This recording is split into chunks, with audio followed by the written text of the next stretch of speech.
The last station. The monitoring station sat at the edge of everything, a glass and steel capsule bolted to a cliff on Kepler 9's third moon, where the wind never stopped screaming and the sky ran the color of a bruise. Dr. Mara Voss had been alone for 11 months.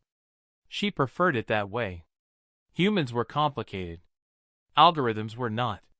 Her job was simple: catalog the ruins of a dead civilization buried beneath the moon's salt flats, transmit the data to Earth, repeat. No drama. No noise. Then the door opened from the outside. Mara spun from her console. A figure stood in the airlock, tall, androgynous, wrapped in a suit that absorbed light rather than reflecting it.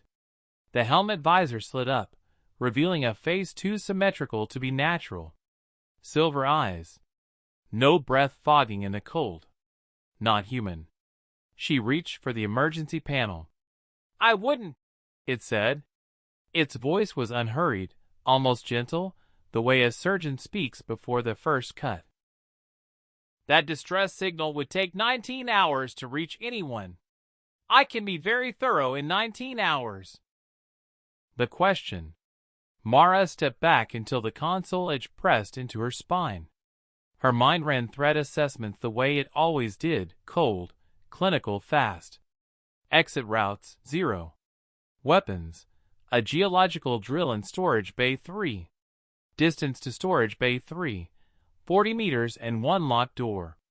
The figure walked in slowly, studying the room with those mirror eyes, like a curator appraising an exhibit.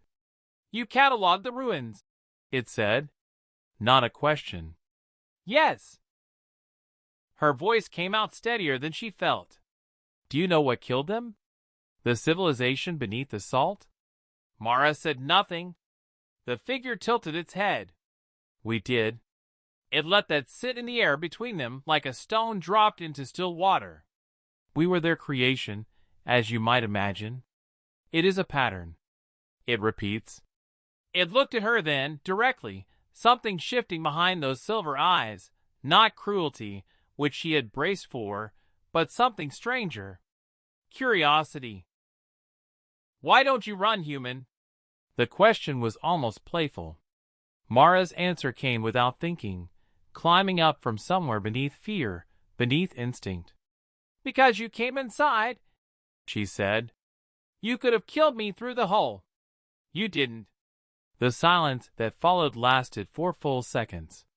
She counted. The answer beneath the answer. The figure sat down, actually sat, in the chair across from her workstation, like a visitor settling in for conversation. It was the most unsettling thing it had done yet.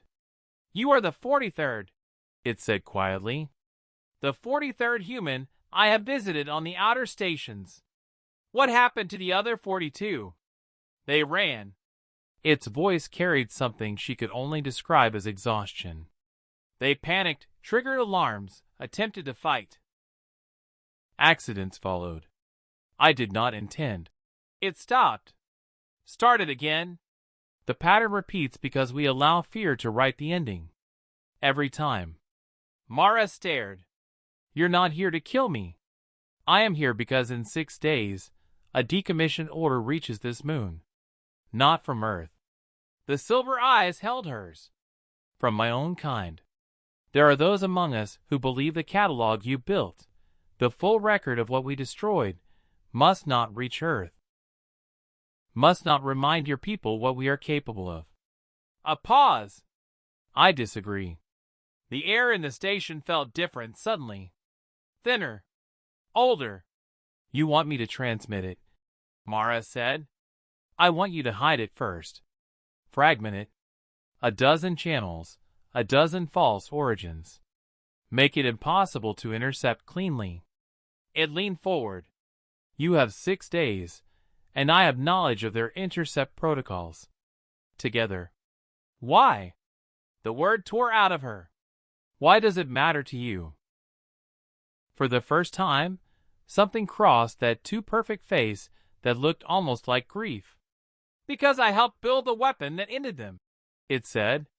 and I have been trying to finish their story correctly ever since. 6 days. They worked through the night, and the next, and the 4 after that.